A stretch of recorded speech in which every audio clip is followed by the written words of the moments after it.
इस बॉडी के स्ट्रक्चर के बारे में बताएं कि जो मैंने टेस्ला स्टेप डाउन सारी देखी है, उसके नीचे जो फ्लोर है वो एल्युमिनियम का है, लेकिन जनरली जो गाड़ियाँ आ रही हैं वो स्टील शीट का होता है। तो यहाँ पे फ्लोर कैसा है? इसमें सर एल्युमिनियम डाई कास्टिंग है। इसके 2 वेरिएंट्स हम लोग लॉन्च कर रहे हैं, G6 और X9।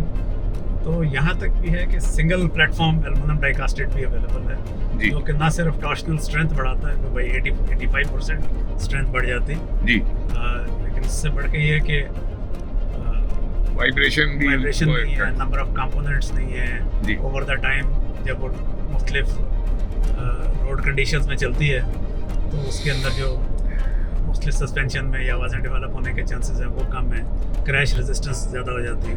तो ये जो एल्युमिनियम बॉडी नीचे फ्लोर है, इसकी भी टेस्ला की तरह वो बैटरी नीचे फ्लोर में लगी हुई है? जी, वो सीट्स के नीचे जो एरिया है उसके अंदर लगती है जी, एक्सटर्नल होती है।